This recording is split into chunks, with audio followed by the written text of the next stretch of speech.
Hello friends, welcome to Kalpana Joshi's kitchen.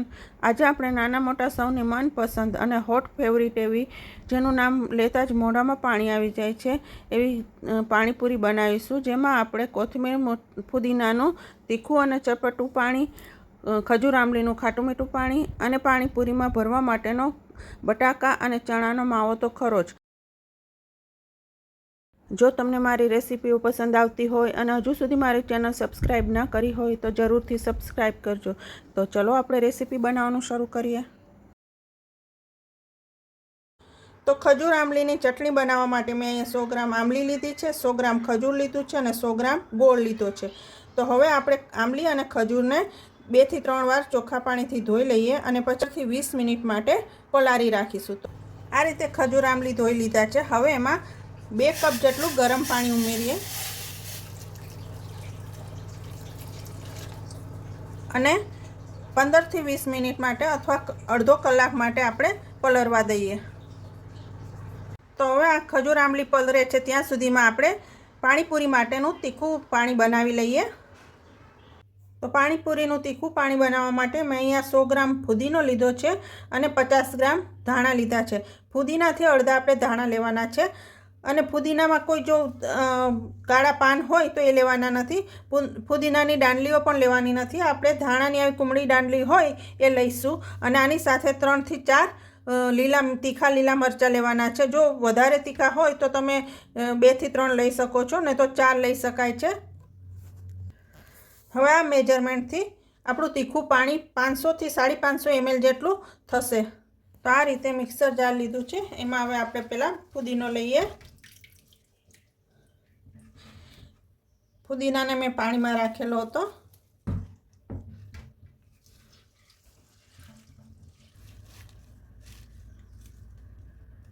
ધાણા ઉમેરીએ, 3 લીલા તીખા મરચાં ઉમેરીએ, 1 લીંબુનો રસ ઉમેરીએ। અત્યારે જ ઉમેરી દેવાનો છે, જો તમે અત્યારે નહીં ઉમેરો અને ફુદીનો અને ધાણા એમને ક્રશ કરી લેશો તો કાળું પડી જશે, એટલે લીંબુનો રસ અત્યારે જ ઉમેરી દેવાનો છે। 1 લીંબુનો રસ લીધો છે એ ઉમેરીએ। 1 ટીસ્પૂન સંચળ પાવડર લઈએ, 1 ટીસ્પૂન વરિયાળી લઈએ, આનો ટેસ્ટ ખૂબ જ સરસ આવે છે। 1 ટીસ્પૂન જીરું લઈએ, આખું લેવાનું છે અને શેક્યા વગરનું લેવાનું છે। 4 થી 5 મરીના દાણા લઈએ અને સ્વાદ પ્રમાણે મીઠું લઈએ। અત્યારે મેં 1 ટીસ્પૂન લીધું છે, આપણે સંચળ પાવડર પણ લીધો છે અને આગળ આપણે પાણીપુરીનો મસાલો પણ ઉમેરવાના છીએ, એટલે અત્યારે 1 ટીસ્પૂન મીઠું લીધું છે। હવે પહેલાં આટલી વસ્તુ આપણે પીસી લઈએ। તો આ રીતે ક્રશ કરી લીધું છે। હવે એમાં આપણે 1 ટેબલસ્પૂન પાણીપુરીનો મસાલો ઉમેરીશું। પાણીપુરીનો મસાલો ના હોય તો તમે જલજીરા પાવડર પણ ઉમેરી શકો છો, એ ઉમેરીએ। ફરીથી આપણે અડધા લીંબુનો રસ ઉમેરીશું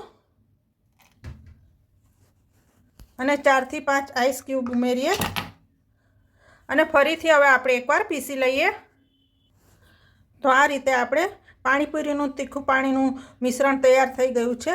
તો હવે આપણે આ મોટી તપેલીમાં કાઢી લઈએ। તો તમે જોઈ શકો છો સરસ ગ્રીન કલર આવી ગયો છે। એકવાર મિક્સ કરી લઈએ। હવે આપણે પાણી ઉમેરીએ।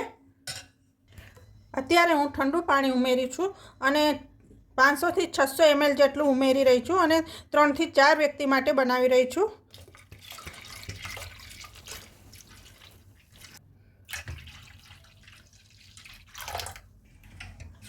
મિક્સ કરી લઈએ બરાબર। તમે જોઈ શકો છો સરસ કલર આવી ગયો છે।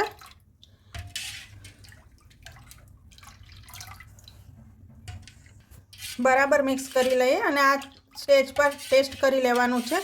મેં ટેસ્ટ કર્યું છે, થોડું મીઠું ઓછું લાગે છે તો થોડું મીઠું ઉમેરીએ, 1 ટીસ્પૂન જેટલું મીઠું ઉમેરીએ।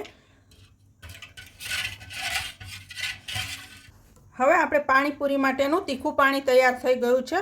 હવે આ સ્ટેજ પર આપણે 4 થી 5 કલાક માટે ઠંડુ થવા માટે મૂકીએ અને પછી તમારે ઈચ્છા હોય તો ગાળીને ઉપયોગમાં લઈ શકાય છે, પણ હું તો આ જ રીતે ઉપયોગમાં લેવાની છું. તો હવે આપણે ઠંડુ કરવા ફ્રીજમાં મૂકી દઈએ.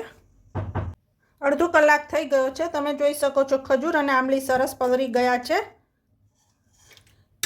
જો તમારી પાસે ટાઈમ ન હોય અને પલાળીને ન રાખવું હોય તો આપણે જ્યારે ખજૂર આંબલી ધોયા ત્યારે ધોઈને સીધું કુકરમાં લઈ અને 3 થી 4 સીટી વગાડી અને પછી પણ આ પ્રોસેસ આગળ આપણે જે કરીશું એ કરી શકો છો.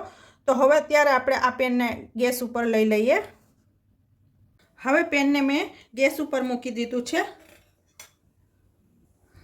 હવે એમાં હું 1 કપ જેટલું પાણી ઉમેરું. પહેલાં આપણે 2 કપ જેટલું પાણી ઉમેરેલું હતું, અત્યારે 1 કપ જેટલું પાણી ઉમેરી દઉં.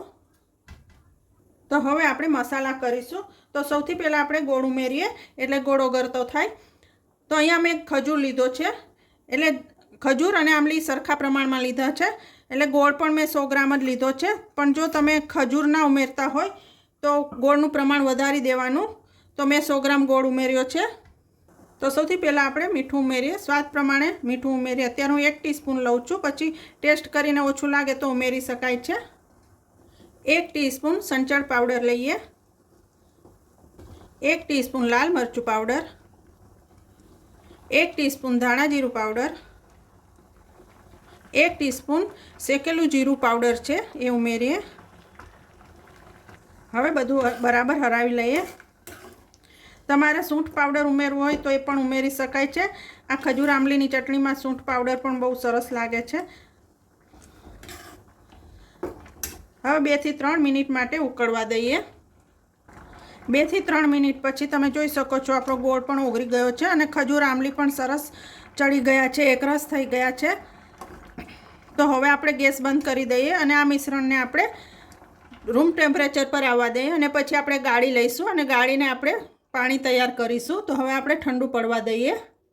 તો હવે આપણે પાણીપુરીની પૂરીમાં ભરવા માટેનો મસાલો બનાવીએ. તો એના માટે મેં અહીંયા બટાકા 4 પહેલેથી બાફીને લીધા છે, ઠંડા થઈ ગયા એટલે હવે છોલી લીધા છે. તો એને હવે આપણે હાથેથી આવા મેશ કરી દઈએ. સુધારવાના નથી કે છીણીને નથી લેવાના, આવી રીતે હાથથી કરીને જ લેવાના છે. આવી રીતે રાખવાના છે, એકદમ પણ છૂંદો નથી કરી દેવાના. હવે એમાં અડધો કપ ચણા લઈશું, જેને મેં આખી રાત પલાળીને 5 થી 6 સીટી વગાડીને બાફી લીધા છે. આવી રીતે એકદમ સરસ બફાઈ જાય એવા થઈ જવા જોઈએ. તો આપણે અડધો કપ ચણા લઈએ, 1 ટીસ્પૂન સંચળ પાવડર, 1 ટીસ્પૂન પાણીપુરીનો મસાલો લઈએ, 1 ટીસ્પૂન મીઠું. આપણે સંચળ પાવડર પણ લીધો છે એટલે ધ્યાનમાં રાખીને મીઠું લેવાનું છે. 1 મોટી ડુંગળી કાપીને લઈએ. તમે ડુંગળી ના ખાતા હોય તો એની જગ્યાએ કોબી પણ લઈ શકાય છે. હવે બધું આપણે બરાબર મિક્સ કરી લઈએ હાથેથી. આ સ્ટેજ પર તમે જે તીખું પાણી ગાળીને લેતા હોય તો એમાં જે પેસ્ટ બચે છે એ પણ ઉમેરી શકાય છે. 1 ટીસ્પૂન લાલ મરચું પાવડર અને થોડા લીલા ધાણા લઈએ. મિક્સ કરી લઈએ, ફરીથી મિક્સ કરી લઈએ.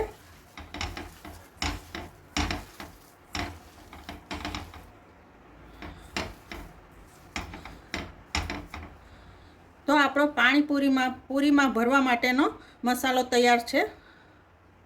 તો આપણું ખજૂર આંબલીનું મિશ્રણ પણ સરસ ઠંડુ પડી ગયું છે. તો હવે આપણે ગાળી લઈએ. આ રીતે ગળણી મૂકી અને આપણે ગાળી લેવાનું છે. તો આ રીતે ખજૂર આંબલીનું પાણી આપણે ગાળી લીધું છે. આ રીતે ઉપર બધા ઠળિયા રહી ગયા છે. તો આપણું આ ખજૂર આંબલીનું પાણી પણ સરસ તૈયાર થઈ ગયું છે. તો આને પણ આપણે ફ્રીજમાં ઠંડુ થવા માટે મૂકી દઈએ. તો ફ્રેન્ડ્સ, તૈયાર છે આપણું પાણીપુરી માટેનું કોથમીર અને ફુદીનાનું ચટપટું અને તીખું એવું પાણી, ખજૂર આંબલીનું ખાટું મીઠું પાણી અને પાણીપુરીમાં ભરવા માટેનો મસાલો. તો તમે જોઈ શકો છો આપણું કોથમીર ફુદીનાનું પાણી સરસ ગ્રીન કલર રહ્યો છે. હવે એમાં આપણે થોડી મોરી બુંદી ઉમેરીએ અને થોડા લીલા ધાણા. આ બુંદી તમે સર્વ કરતી વખતે જ ઉમેરવાની. મિક્સ કરી લઈએ.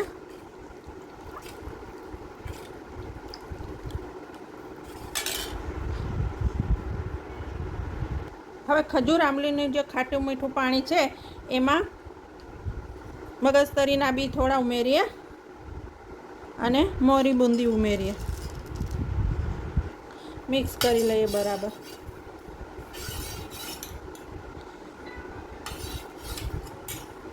તો હવે આપણે કોથમીર ફુદીનાનું પાણી તૈયાર છે, ખજૂર આંબલીનું પાણી તૈયાર છે અને બટાકા અને ચણાનો માવો પણ તૈયાર છે. તો હવે આપણે સર્વ કરી દઈએ, પાણીપુરી બનાવી દઈએ. તો આવી રીતે મેં પૂરી લીધી છે. હવે એમાં આપણે સ્ટફિંગ ભરીએ, માવો ભરીએ. અત્યારે મેં રેડીમેડ પૂરી લીધી છે.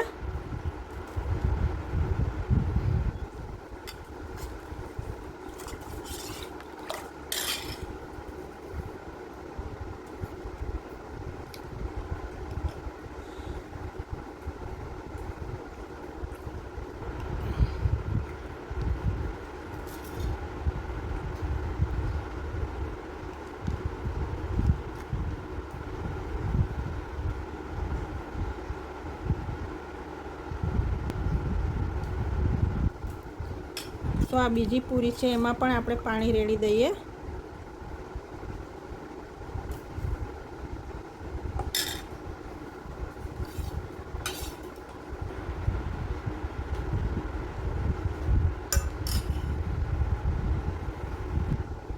તો ફ્રેન્ડ્સ, તૈયાર છે આપણી પાણીપુરી.